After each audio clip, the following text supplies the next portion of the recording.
Hey everybody, today we're going to learn the intro to Brown Eyed Girl. We're going to learn it in two different ways. One way is the one that's accurate to the recording, in my opinion, and the other one is a way to play it on a guitar that doesn't have a cutaway. So let's learn the accurate way first, okay? The things we should know first about this intro is that it takes place over the following chords: a G chord, to a C chord, to a G chord, to a D chord. Okay, so this first melody is going to take place over the G chord, and it goes like this. Okay, so let me break that down. This is the 8th fret of the B string, 7th fret of the high E. That's G and B. I'm playing it with my middle and index fingers. All right. The next position is 10th fret and 8th fret. That is A and C, playing it with my ring and index finger. The next position is 12 and 10. That's a B note and a D note. I'm playing that with my ring and index finger again. So these two positions are the same hand postures, but they're just in different locations. 10, 10 and 8, 10 and, or 12 and 10. And so we walk up that way, and we come back. So again, this is 8 and 7, 10 and 8, 12 and 10, and then we come back 10 and 8, and there you go. So that's our G melody. Okay. Our C melody, that's the next chord. Okay. Our C melody is the same positions that we just played, but they're just played starting with a C dyad. Like this was a G dyad, this is a C dyad. This is the 13th fret of the B string, which is a C, and the 12th fret of the high E string, which is an E. This is the root and the third of a C chord. So we play that, and then we go up to the 15th and 13th frets, that's a D and an F, and play that. See how similar that feels? It's the exact same two positions that we played here, but we're just playing it up here in a C position for the C chord. And then we play it again here, 17th and 15th. This is an E and this is a G. And then we go back down to 15 and 13, and that way we retrace our steps. So we have the G part, the C part, then back to the G part. Now that leaves us on the D part. Okay? So we had to play something for that. Now what's nice is that this part is going to be used for the alternative way to play it that I'm going to show you in a moment too, because we can play this on both a guitar with a cutaway and a guitar without a cutaway. So this is the D part.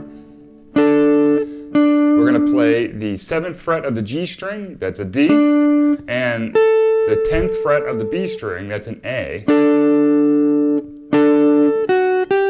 And then we're going to work our way up the B string by going 7, 8, 10. That is F sharp, G, A. So 7 and 10 on the G and B strings respectively. Then 7th fret, 8th fret, 10th fret.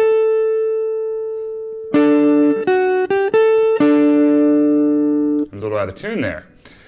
All right, so that is your first. That's the first way, the accurate way to play it. The next way I'm going to show you is for guitars that don't have a cutaway. So if you have an acoustic guitar, for example, and you want to play the intro, but you don't have a cutaway on that guitar, this is the way to play it. So what we're going to do is take the high pitch note that we've been playing on these melodies and make it the lowest pitch. So in this case, that's how we were playing it before. Now we're going to play it with this note an octave lower. down there. So we're going to play the 9th fret of the D string, that is a B, and then we're going to play the 8th fret of the B string, that's a G. So it's still a G and a B, just like it was down here, but we took this note and made it an octave lower. Okay, so that's your first position. And then the next position is we're going to play 10 and 10 on the same 2 strings. So this would be a C note, and this would be an A note. 10th fret of the D string, C, 10th fret of the B string, A. Okay. Now notice I'm muting the string in the middle that we're not supposed to be plucking, the G string. I'm muting that by just being lazy and leaning my middle finger over a bit, okay?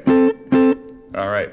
Now the next position to be in is 12 and 12. That's a D note, 12th fret of the D string, and a B note, 12th fret of the B string. 12 and 12.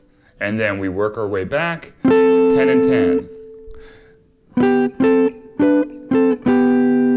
All right. Now, this is the beautiful part.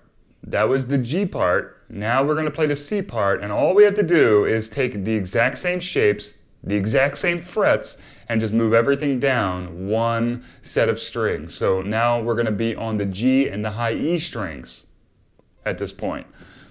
And this becomes the C part. And we play the exact same stuff.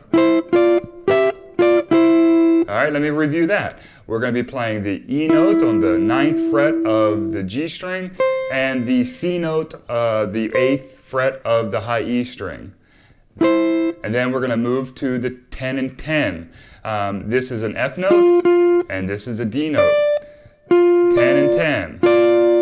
And then we're going to move up yet again to the 12th fret and play the G note and the E note on the 12th fret of the G and E strings. And then retrace our steps back to the 10th fret and play our F and our D. So when you combine those, it sounds like this. G part, C part, back to the G part. And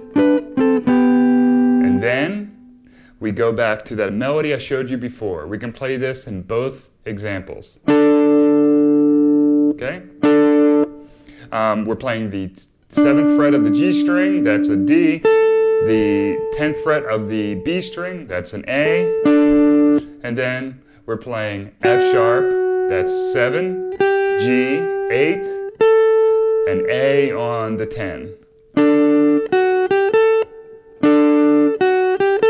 Okay, so there you go. I hope that helps, and have fun playing.